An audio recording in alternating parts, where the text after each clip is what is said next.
today we wanted to kind of not only tackle some of the biggies, and I know for some of the regulars we've covered this topic before, but we like to kind of for any newbies or Tuesday Tune first timers, anyone that's looking at going on treks or high altitude, we just wanted to kind of talk about them again. They always generate a lot of interest, a lot of conversations.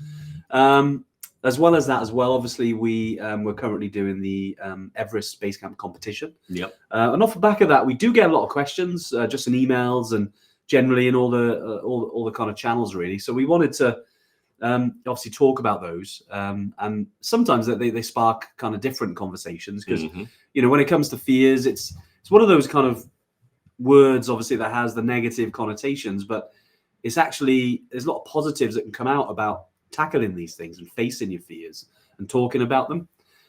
So that's where we're going to go today. Yeah, no, very important. I mean, I think it's something that,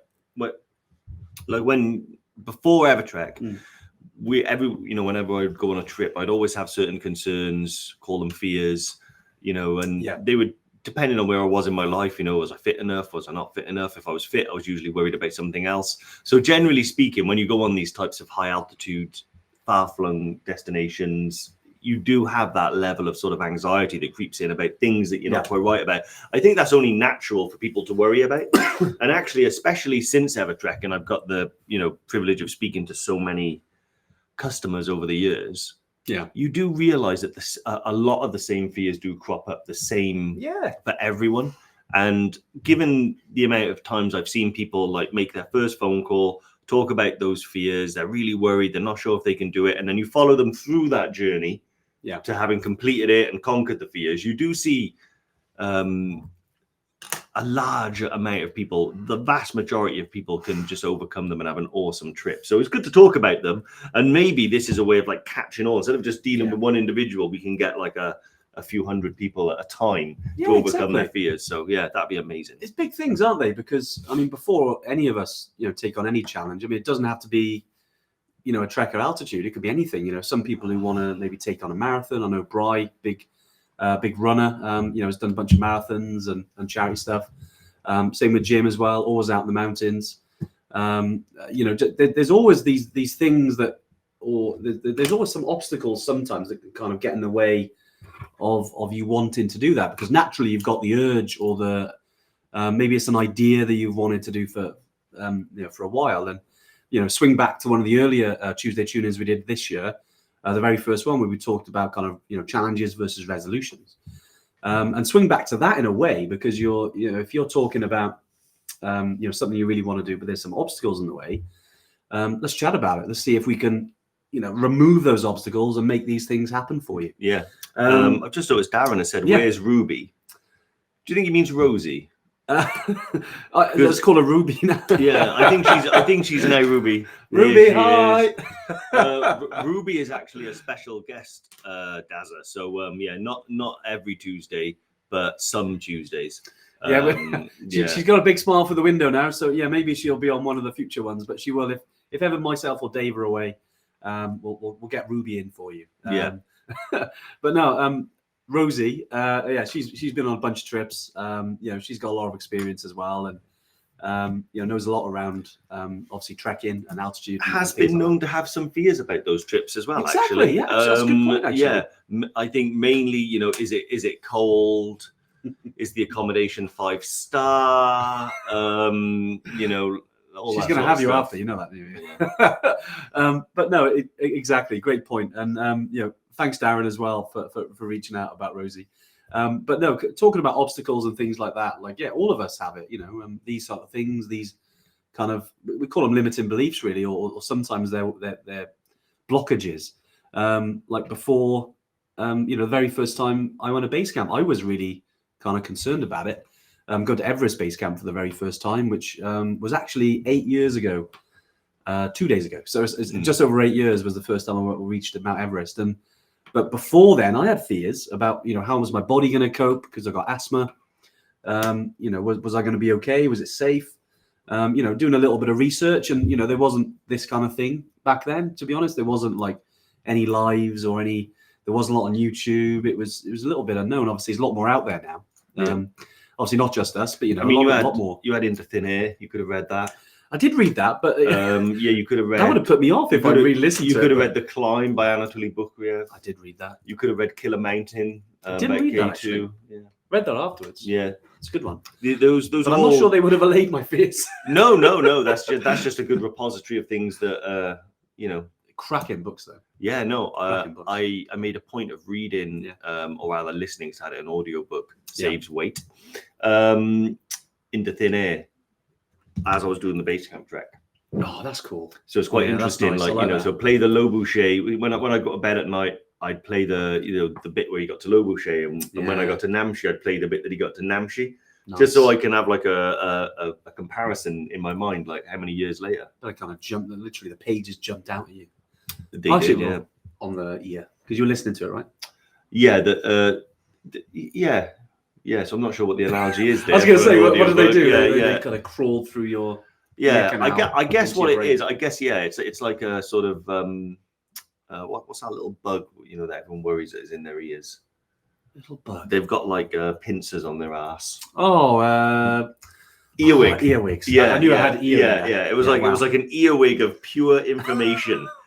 Anyway, insects. A lot of people are worried about insects when they go on a trek, and animals and stuff like that. It is one of them, because believe it or not, we got some notes. We've written down a few things, but I suppose where to start though. I know we've given a little bit of context. So if he doesn't like earwigs, is around the main fears that people have going to high altitude, and obviously we'll start with the obvious one, which is altitude. It's a biggie, especially if you haven't been there before and you don't know about it. As soon as someone says about climatizing, about there's less oxygen, you've got the other factors as well, like the environmental ones, like cold and ice and weather and that kind of stuff. So all naturally that sounds like quite a dangerous environment, doesn't it? So it's very rational to have these types of fears, because as human beings, the way we are, your body has this thing, self-preservation. It wants to preserve your life, so it'll naturally, have these things to stop you from getting hurt.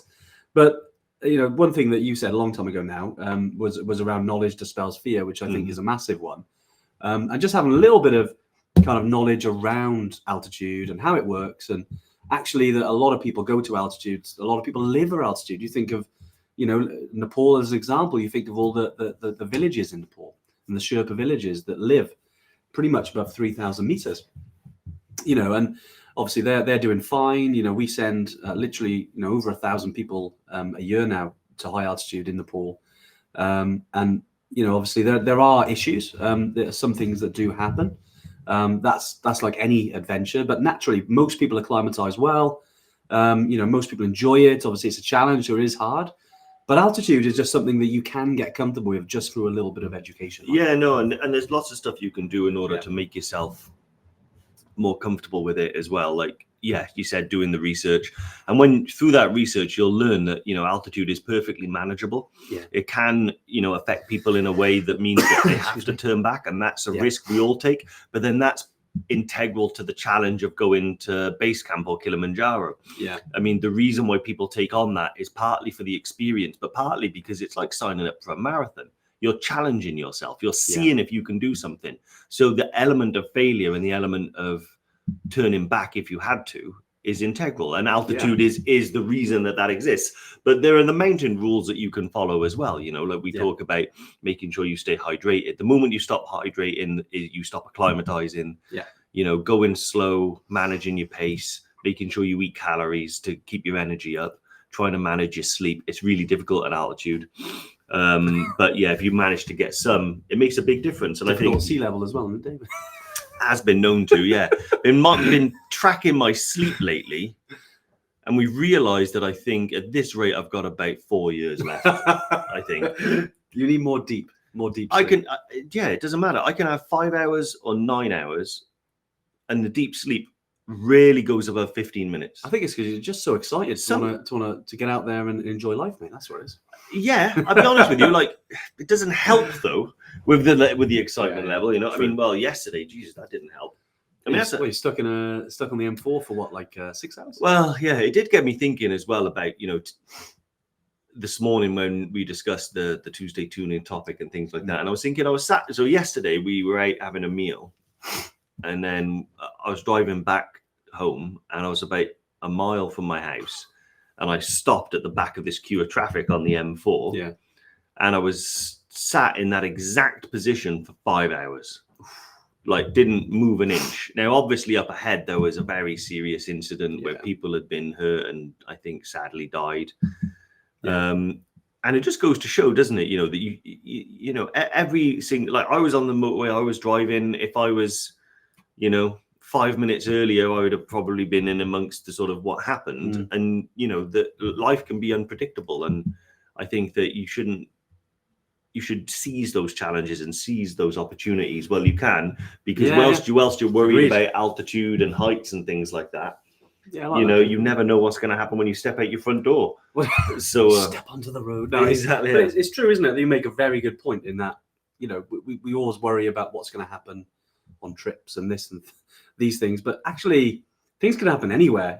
Like you said, stepping out your front door on a road, it's probably more likely there. And this isn't. Okay, we want to talk about fears and fear of going outdoor and all that stuff because, but I suppose just more having that understanding and of actually that the risk level isn't that much higher, really. So it's definitely something to sort of take into account. I mean, it's managed risk, isn't it? Like, the things that we choose to do and the things that we choose to tackle and take on are very rarely the things that we come unstuck with. Yeah. The things that, present a real problem are the things that blindside you on a Monday evening, that you never even saw coming. So I think to yourself, this is going a little bit off topic, I guess, but I just this is more of a, just go for it. Exactly. I like it. But this is, it's relevant because I had 5 hours to sit and think about it. I didn't go home till just gone 3 a.m. Yeah, fair dues. Just sat there mulling over thinking the circumstances. Time. It was, I'll be honest, would have rather it was sleeping time because it was like 3 o'clock in the morning and I was just getting back in. But anyway.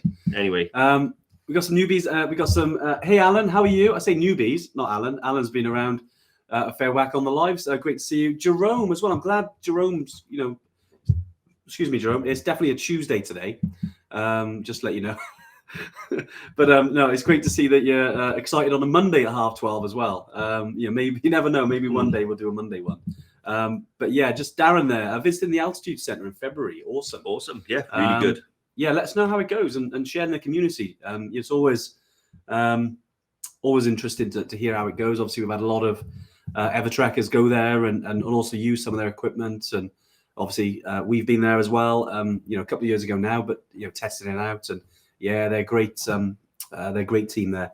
Whilst we're talking about the Altitude Centre, actually, they are on our training weekends this year that we've got. We got a couple this year. We got one in Snowdonia. I believe there's a space or two left on that date.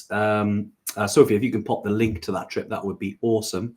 And then we've got the other one, the classic one in Brecon Beacons here in Wales, in Banna Brocéiniog.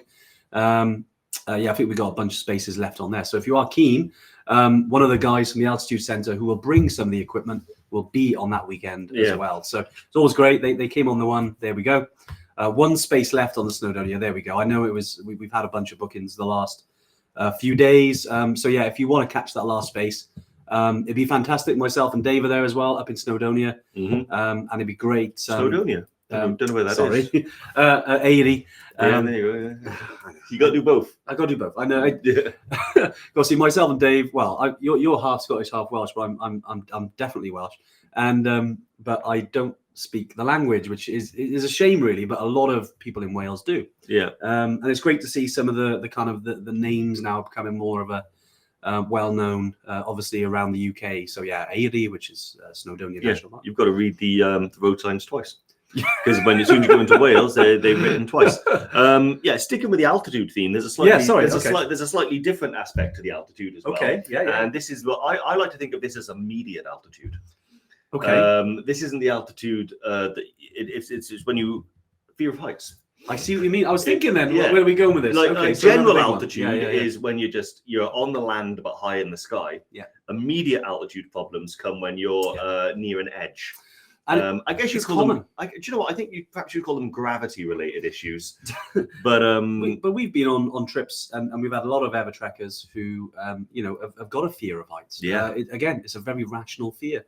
It's certainly one that if you go near an edge, some people will be kind of grabbing on, or one of our good friends, Max, who came with us to Everest Base Camp in April 2019, had a very similar issue, and part of his questions was, would I be okay with the bridges? Yeah. How am I going to get across these? But luckily, with the work with the guides, they coached him through it and they got him across the bridges. Yeah. And actually, on the way down, I don't think he quite conquered the heights thing. It's definitely still there, but he was a lot more comfortable on the way down. Yeah, no, knowing he'd already done it. I think that's it. Like, it is relatively proven that if you expose yourself to certain things that you're afraid of, over time you do become desensitized to those fears, if not completely over them. Yeah. Having said that, there are certain things I'm afraid of that I'm not going to expose myself to. I don't mind big furry tarantulas. Like, I think they're quite cute. Okay. But if someone put a house spider on me, you don't really. One of those, then the killer house spiders. I would be like, there would be a Dave-shaped hole in the wall. But yeah, I can imagine that. Yeah, like straight the way through, like a roadrunner or something. But again, like that. It's one of those fears, isn't it? Because I'm thinking, when we're born, these. I think there's only a couple of fears that you're born with. I think firstly it's falling. I think so. Anyone that falls will have a fear. And I think what do you think the other fear that you're born with is? So falling, and I don't really know. Actually, believe it or not, just reading it's actually like pain, like fire. I don't know if it's deep rooted from ancestors. In that there's a few things that falling and getting burned alive are two of the things that you're born with. All the other fears are usually something from you in part of how you grow up. Interesting as well that there is a section of our evolution, right? So you know how we're great apes. Yeah. Well, early in our evolution and still today with the great apes, you will see that the babies like cling on to their mothers. Yeah. If you put a baby on its back, that's why it sounds an excellent year. It's true. Useful fact. Yeah, useful. Anyway, altitude. So fear of heights is a biggie, to be honest. But particularly when it comes to sort of less so on the mountains. Actually, some mountains do have some exposure, but it's more about you get it a lot with Everest Base Camp, and that's because of the bridges, and they're metal bridges, massive exposure usually on either side. And they move about a lot, which is very disorientating for people. Yeah. But honestly, it's one of those things where I've seen people who are like white with fear about it, white knuckle on there, but the guides are there to help you. This is where you need to rely on the support network around you. So the other members of your group, and particularly the guides, because what they'll do, hand on the shoulder, they'll send someone ahead who will stop any like yaks and things like that coming the other way to reduce the amount of bridge movement, and then they'll literally just walk you across there hand in hand, and then once you've done 1, 2, 3, you'll be flying. You'll be able to do it on your own with less of a worry. I think most of the fear comes when I've had it before, where you're halfway across a bridge and the next thing you know, a yak is on the other end and then the bridge is going up and down like this, but you can't cross the yak on the bridge, so you've got to turn around and go back. Yeah, and it's one of those, and in all of these situations, just lean on the experience of people around you, your guides, your assistant guides. Sometimes some of your members of the team are a bit more comfortable in that situation. I know we rely on the guides a lot, don't we? But sometimes it's that, again, we call it self-preservation, self-rescue. Is that you can try and get yourself out of that situation if you're not feeling great. Yeah. Another biggie as well that we have sometimes. We get messages or actually people sometimes if they can't make a trip for whatever reason they want to cancel, it's because they were booked with other people, but actually they're going on their own. And going solo, is something that isn't comfortable for everyone. It's certainly become more regular now, I think. I don't know, because of the maybe social media, people meeting on social media first, even if you're booked online, which, we always recommend, by the way, if you are booked on by yourself, and looking at, we obviously our stats, we can see that over half of everyone that goes on our trips is actually booked alone. which is nuts, right? And I think a lot of girls as well. Yeah, and a lot of females. Exactly. I think the females are the females. That's like Friday night dinner. That is. There's a little joke about there about that. Okay. Where his dad is always saying like, got any females? But Wow. no, I think girls are braver. I do. Yeah. Because guys tend to go with a mate, and a lot of girls go solo. It's mad. Yeah. Yeah. So I think they're braver. Yeah, I agreed. I'm gonna write a theory about that. Write a theory. Yeah. Yeah, do it.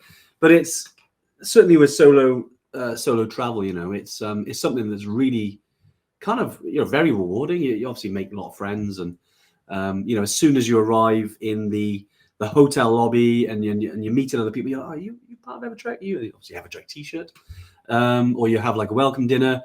It only takes one of the people in the group to crack a joke, and next thing you know, you're all friends for life. Yeah. It really happens quite organically, and it's great. I mean, obviously you can't get around it. People don't always get on. You get people that maybe don't connect with other individuals. That's just part of life. But majority of people, on Evertrek trips and trekking in general, it's great. It's a great community. It's fantastic. Yeah. I've been very, very lucky. I made a lot of friends with a lot of the Evertrekkers in the community, and I love that. It's absolutely fantastic. 100%. And I know it's reciprocated. It comes back. I mean, there are people on this Tuesday tune-in who I've met multiple times. We've got Kate, Jerome, Bri, Diane. I could scroll down and find more names, I'm sure. Sorry if I've left you out, but yeah, and you find that you think it's amazing because especially on our trips, the thing about people rubbing along together, yes, there are those outliers who are difficult personalities, but most of the time you've at least got one thing in common. Yeah. And that's that something in your life has led you to want to go to Everest Base Camp or Kili or Machu Picchu, and that's brought you there. Yeah. So I usually just try and focus in on that type of thing, exactly. Talk about your adventure side and stuff like that, and just stay away from politics and religion, and you'll be fine. But yeah, no, it is really good. What else you got, Dave? I know there's a few comments here as well, just to kind of flag. Kate, I hope all is well. Just talking about Max, because obviously we're on Tubcal with Kate in October, which is a wonderful trip. And again, talking about our good friend Max, who was also on that trip, but Max had literally one short moment of the altitude fear. We thought when we almost descended from Tubcal, no fear on the way to the summit, but it was on the way down. Exactly. And sometimes you spend all your energy getting to the goal, the summit, the base camp, wherever it is. And on the way down, they're kind of a little bit of relief, but you relax a bit more. And sometimes some of those fears can come back. It's mad, isn't it? But yeah, it's great that especially Mohammed and the other guide as well. Comforted Max and got him down, and we had an awesome time. Wicked. Right, what else you got, Dave? So yeah, another big one that comes up a lot, and it's actually something that I have had recently because I've got to work on my fitness. I know this now. I've always been like relatively up and down, but I've reached a point now where I'm gonna take it back down again. Yeah. Or take my fitness up and all the negatives down. Yeah, nice. And one of the big things that we deal a lot with is because we do run a philosophy that pretty much anyone can do these trips with the right attitude, the right training. Those two things are powerful. But yeah, I think the fitness is a big one because you can have the mindset that you're an adventurer and you want to go and you have no other fears or anything like that. But for whatever reason, you've let yourself get slightly less fit than you used to or need to be.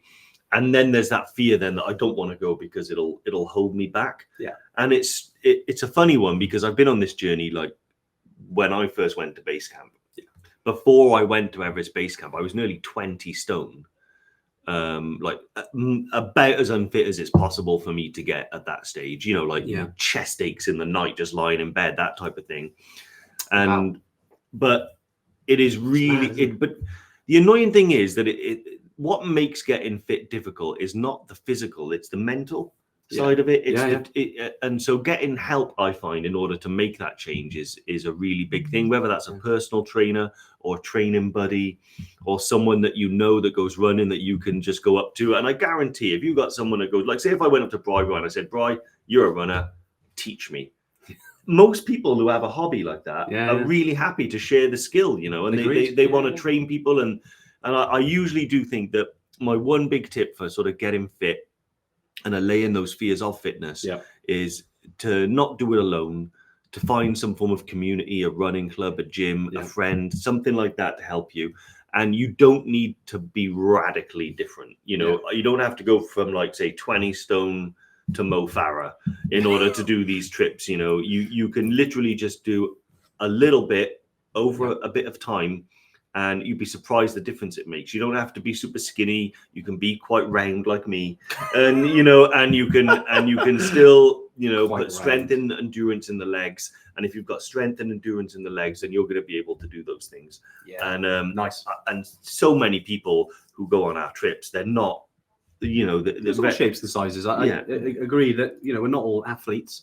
It certainly helps, though. I mean, obviously, the fitter you are, the easier it kind of seems, and the easier it will be, definitely.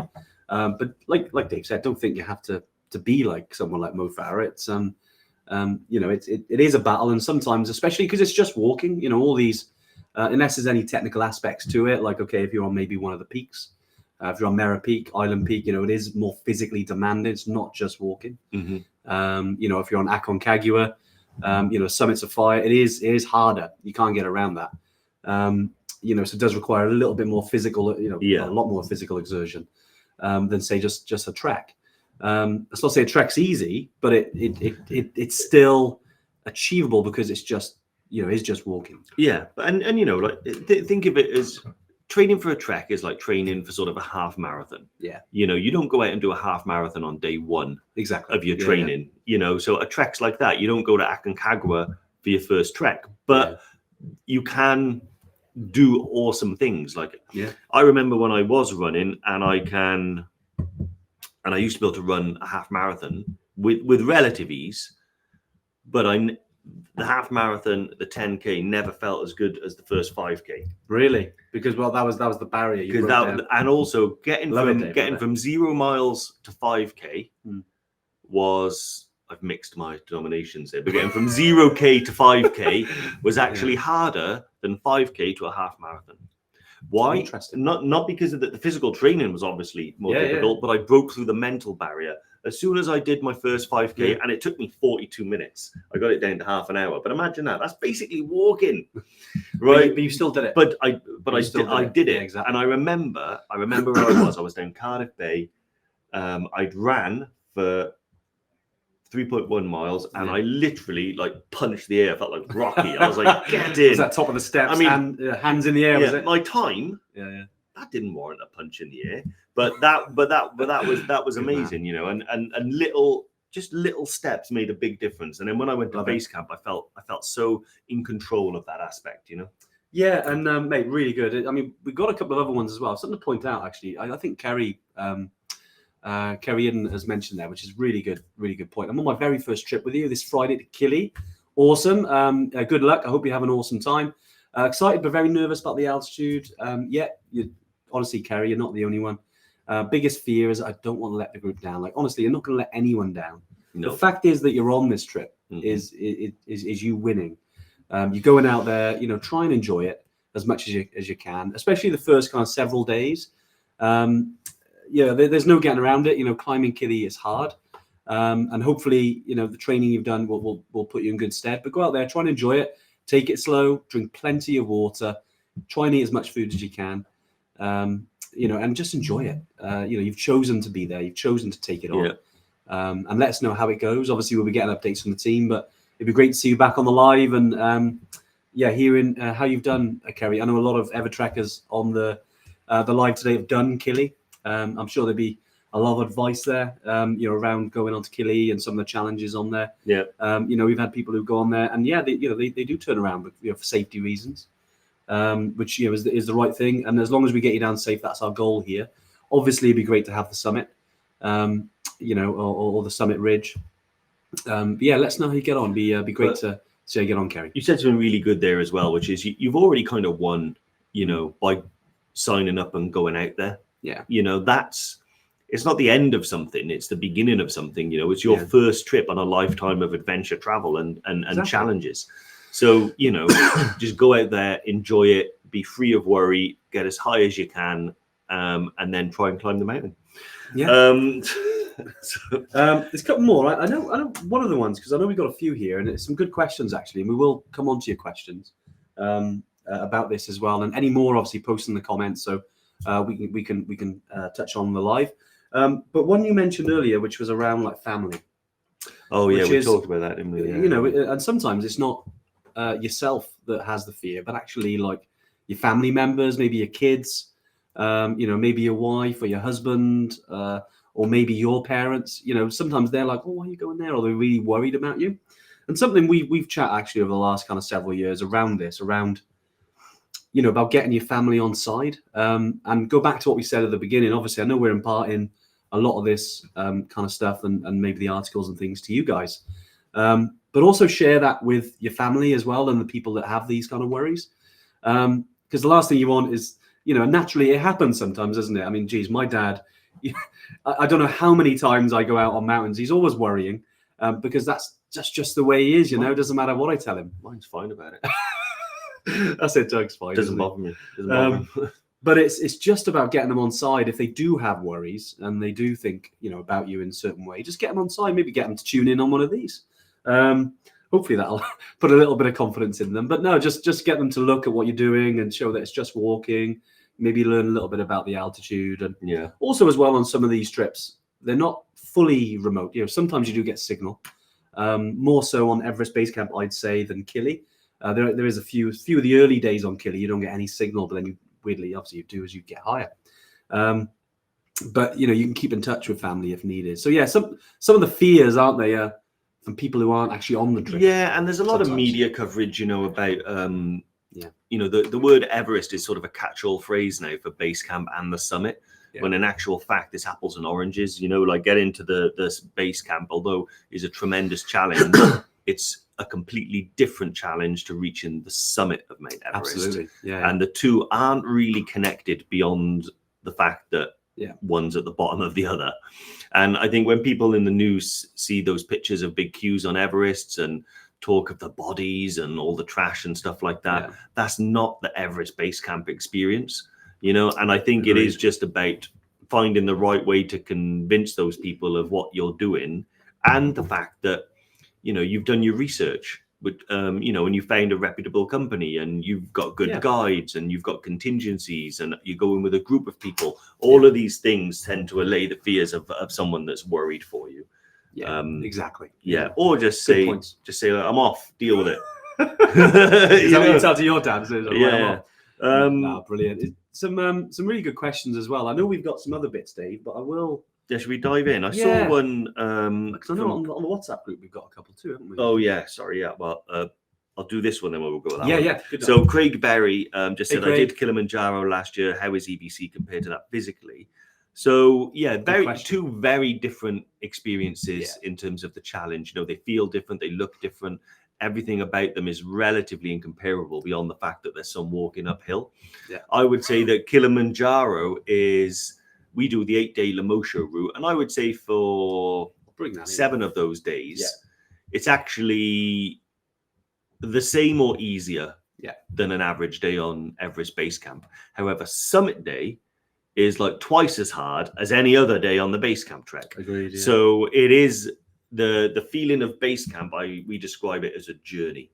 So you're not just starting at the bottom and going to the top and then down again. You are traveling through a landscape, and it undulates and it's up and down like any other journey. And some of those ups are pretty challenging.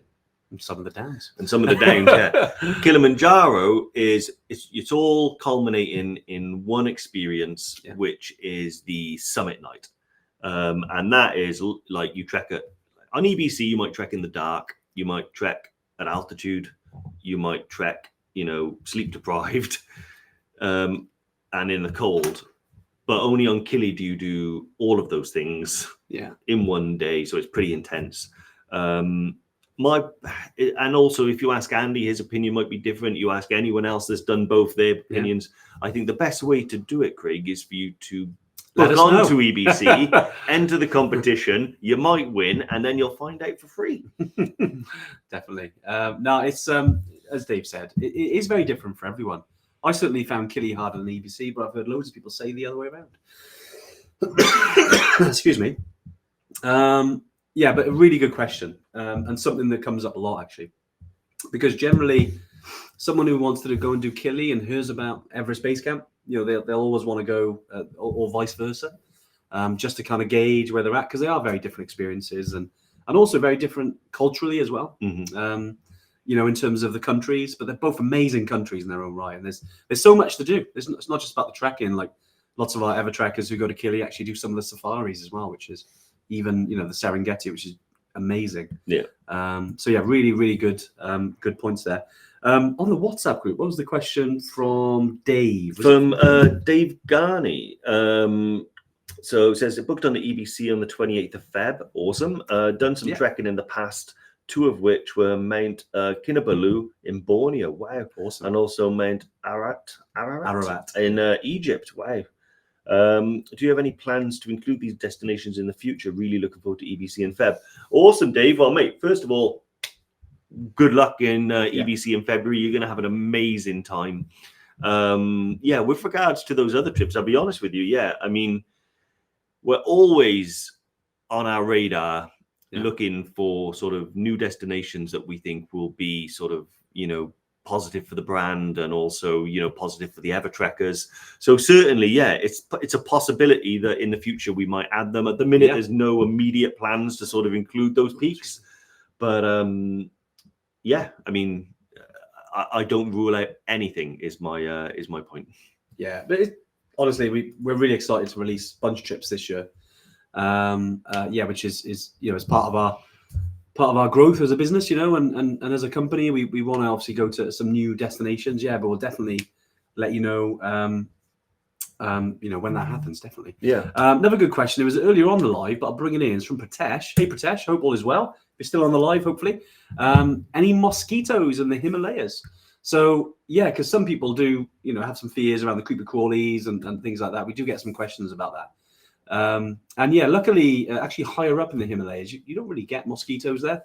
You do get them sometimes in more kind of wet areas or jungle areas, so further down, towards the Indian border, maybe Chitwan and the Terai region. So the Himalayas, they've got the 3 kind of levels. Obviously, you've got the mountains and you've got the semi-mountains, and then you've got the Terai in Nepal, which is the lowlands. And you do get some there, yes. Yeah.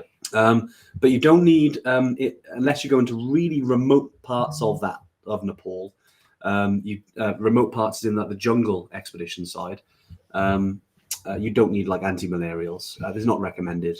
Obviously, do check the official guidance. But in terms of our trips, especially in the Himalayas, none of them need or none of them have any mosquitoes. But yeah, plenty of those in Tanzania, mind. Yeah, definitely. Awesome. Andrew Scott, have we touched on this one? I don't know if we did. Fear of letting the group down if you have to turn back. It's good. Yeah, we touched on it a little bit, but it's come up at the bottom there. I think who else brought it up there? I think it was it Alan? Not Alan. Sorry, Dave. Gareth. Yeah, mentioned as well. But, fear of failing and say hitting terra firma all the way down. Yeah. No. I mean, well, I think yeah. So. We do get it a lot, and it's mainly the question is usually not if I have to turn around, but more what if I slow the group down? Yeah. They don't want to be a burden to the rest of the group if they think that they're going to be going too slowly. Yeah. And the one thing I'll say is that our trips are not a race. There's an Everest marathon if you want to see how quickly you can move across that sort of terrain. Our trips are an experience and an adventure. And so the aim is not to get from A to B as quickly as possible, but as safely as possible. And that's down to the individual and group members as well. Yeah. I am not aware of any group ever that has ever fed back anything and said my trip was ruined by Dave being so slow and having to wait for him every day, because that's not how it really works. Naturally, you get faster and slower members, but the group is like a caterpillar just coming together and stretching out all the way up and down the hill. And then in the tricky bits, we do stay together. So I think, in terms of slowing the group down, there's absolutely nothing that anyone has to worry about. Yeah. And in terms of letting someone down, if you have to turn back, I've done that myself. I had that exact feeling, and luckily for me, it was caught on camera, on video, where if you watch the first ascent video, on our YouTube page, you can hear me say, I just don't want to ruin the day. by turning back. But actually, I realized that they barely noticed I was gone. And they carried on regardless. But no, what I mean is, it doesn't matter.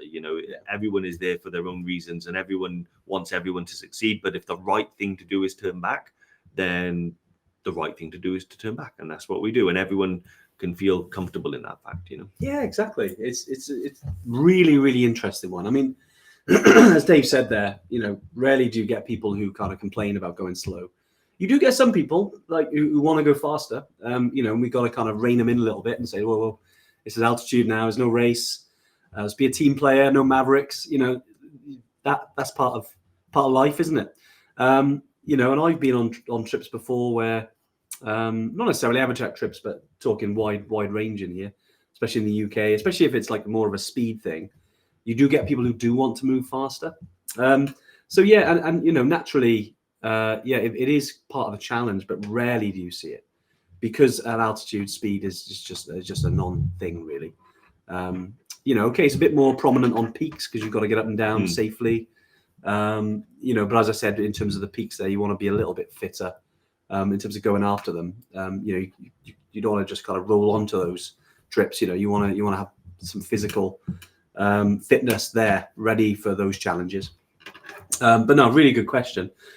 Dean asked an interesting one. Physically fit, but for my sins, I vape. Is it disadvantaged trekking at altitude? Personally, I'm not sure about the science behind it, but I mean, anytime you're kind of smoking or using something that can affect the lungs, I wouldn't say it's a positive thing at altitude. I haven't seen many people vape at altitude. So it'd be interesting actually to test it. What do you think, Dave? I mean, I know it's not recommended. I've tracked with smokers. Okay. I can't see that it would be any worse than that. Yeah. I mean, also it's what your body's accustomed to. So if you say you're already relatively fit and you vape, there's that should level out when you go to altitude. I can't think of any particular reason why stopping and having a little vape would harm you. I mean, it depends how much of it you're doing. Like, if you're taking weight, if you're sitting in, what I probably wouldn't do, and this is based on absolutely no knowledge of it at all, because I've checked with smokers and things like that. It's totally fine. But if you're lying in bed at night, so just thinking about the biology here, you're lying in bed at night at Gorek it's 5,000 meters, half the oxygen at sea level. Yeah. And you're sucking on those vapes. And some people, they produce like a cloud, man. Agreed. Like all of that, any sort of reduction of oxygen in your lungs, if you're doing it a lot. I doubt that would help. So just little and often. Little and sparingly. Yeah, exactly. Yeah, I like it. Yeah, Brian. I'd be interested to know his experience. Actually, I'd be right about that. It would be interesting, isn't it? Yeah. Reasonably fit, Brian. I think there's an understatement. Yeah, he's doing the Brecon to Cardiff ultra marathon this weekend. So I would say reasonably fit. Yeah, exactly. It's really good. Sorry, a lot of comments here. Great stuff. Was it? I'm reasonably fit, but I'm always tail end Charlie partying at the back. You know what, Bright? It's all about partying at the back, isn't it? It's like being in the back of the school bus. All the naughty people at the back, right? But no, hey, if you're at the back, it means you get to the destination taking longer. It's going to help acclimatization. Yeah, absolutely. Some other good questions though. Keep the comments coming. I do want to, just before we go into some of these comments, we've got about 10-15 minutes left. Is that over the last 12 months we've launched what we call the Summit Zone. It was actually back at the tail end of 2022, and it was really good. We had a great year. We've made some changes, made some adjustments. So after this live, actually, we are sending out to the community and in the group access for the Summit Zone.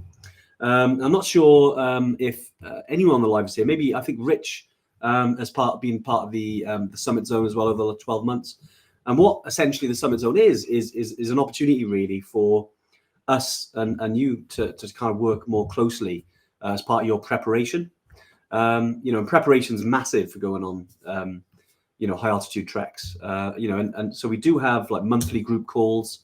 We've got a lot of useful content and kind of workshops that we've kind of saved and people we've invited in as part of the Summit Zone. So if you did want to work a little bit more closely with myself and Dave and the rest of the Yeti team, obviously it's great. Tuesday tune-ins, fantastic. you know, we like to give as much information as we can, but obviously we've only got so much time in the day, so we've, you know, there are certain certain time restraints for us, but it's like training weekends. You know, we obviously love those, and we work closely with Evertrekkers on the training weekends as well. It's great to see everyone booked in on those, but the Summit Zone is kind of like more of a accountability thing that we can work together to get you prepped and ready for the trip. So yeah, anyone that's interested in the Summit Zone, we'll be putting that in the community very, very soon, in the group and by email. You get the link and you'll be able to join that. It's not quite ready yet, but in about an hour or so we should be able to send that out. Yeah. For everyone. But yeah, obviously great to have you as part of that. It's going to be a really, really powerful thing for our Evertrekkers kind of going forward in preparation for the big trips. Yeah. Nice. Dave, what have we got? So got Kerry has asked, what are our thoughts on altitude sickness tablets? Yeah. So that's that would be Diamox. Yeah. I think Diamox is a relatively essential tool in the toolbox to be, you know, to climb Kilimanjaro, EBC, whatever you're going to do. The information on sort of and the guidance about how you use it is relatively anecdotal because it's not designed for high altitude. So there are more than one way to use it. Yeah. Generally speaking, the way I use it, and it's not a recommendation, is that I'll have it in my pack, and then if I start to need it, that's when I'll take it. Yeah. The other method is, and I know people like my dad has used it this way on his second trip, which is, say you arrive at Lukla, you start taking it straight away. And generally it would be half a pill in the morning, half a pill in the evening, and then you up that then depending on whether you need more. Our guides carry it. So you don't necessarily have to bring your own, although I usually do. And yeah, I think you can rely on a couple of factors. So one, like your comfort level and your peace of mind. That'll feed into how you want to take it. Secondly, the information on the guides. Our guides are there not just to show you the way, but also to support you and make sure you're safe and give you all the information and help that you need. Yeah. So they're really, you know, superheroes of the trekking world, and you've got one with you for the entire trek. So yes, lean on their knowledge and lean on those guys, sometimes literally, and they'll help. Exactly. And yeah, and Adam's made a good point there. Hey, Adam, I hope all is well. You know, around the guides, you know, and Adam there probably wouldn't have got there to EBC without them. And yeah, you know, we do hear that a lot, and it's good to lean on the experience of the guides. You know, they are amazing people. They're very experienced, especially at altitude. And yeah, as Dave said, in Nepal, you know, they do carry Diamox as well. But obviously, this is medication. You can get it here in the UK. You get it prescribed. It's a bit harder to get here in the UK. They do sell it in most places, like Kathmandu. I know they sell it in Cusco as well, on if anyone's going to Machu Picchu. But yeah, obviously speak to your GP as well if you're using any other medication, just so there's no like, you know, it doesn't affect it or anything. But it, like Dave said, it's a tool. It's something that actually earlier on in my altitude kind of years, I was actually very against taking Diamox, but actually educating myself years ago now and actually seeing it in the field and seeing it on the trails being used, absolute game changer. A lot of people wouldn't have got to where they wanted to got to altitude if it wasn't for Diamox, because it really helped them acclimatize and help them enjoy it a bit more as well, rather than suffering every day. You know, that's for some people. For others, you know, like I've taken like half a pill once and that's it. I've never taken it. Been quite lucky, touch wood. You know, and other people do use it a bit more, but it's fine. It's a tool. Use it. That's what it's there for. Yeah, exactly.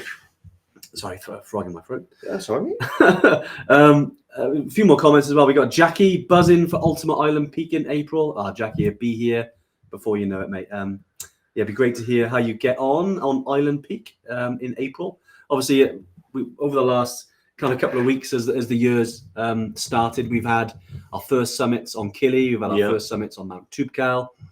Just this weekend gone, we had our first winter skills course in the Cairngorms, which is fantastic. Aconcagua was out there at the moment. Yeah, they've got a first couple of summits down in the Velocitos range doing their acclimatization. Yeah, exactly. It's you know, so yeah, really excited about the Aconcagua expedition. We've got a group of 5 on there. Yeah, and some long-term Evertrekkers as well. So yeah, we're really excited to hear how that's progressing over the coming weeks. We'll update everyone in the community as well how the expeditions are going. We've obviously got more Killy trips this Saturday. Then EBC kicks off. I think our first trip is on the 28th of February. So we're starting a little bit earlier this season. It's becoming obviously quite quite popular in the spring. And spring's an amazing time to go. So we're really excited about lots of our trips that are starting earlier this year. As we kind of kick off, and it's mad, isn't it? We're almost at the end of January already. I know, like literally we just started January. I still sometimes feel like I'm in 2020. Like what happened to those 2 years? 2020 and 2021. Like where did they go? But where did they go? Yeah, but no, awesome. Yeah, great stuff. A couple more questions. We've got any other questions from WhatsApp? I can't see any. I think we've covered them all actually. In terms of I suppose just to round it all off then, obviously about, we started off talking about fears. I know we've talked about the main ones, we talked about altitude and the fears around that. We obviously got heights, traveling solo, a little bit around fitness as well, about how fit you need to be, maybe things around that. We've obviously covered some of the preparation, also as well around some of the bugs, things like that. And I think broadly, when it comes to these things, just think of them as you can always ask that question. What's the other side of fear? What's the other side of actually overcoming what you're currently thinking?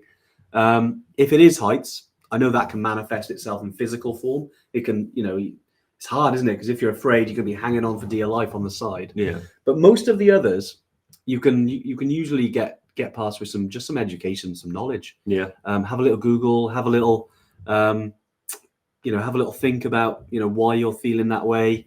They're all, none of these fears are wrong. Everyone feels them. Don't think you're on your own, because myself, Dave, we've had similar fears. Everyone's got everyone's at different parts of the journey. And whatever part you're on, it's just great that you're on the journey. Whether you're trekking to EBC, whether you're trekking to Killy, Tubcal, Machu Picchu, K2 Base Camp, whatever it is, some of our newer ones like Gran Paradiso in Italy or Tour de Mont Blanc, whatever you're doing, just remember you're out there having fun. You're out there in the mountains.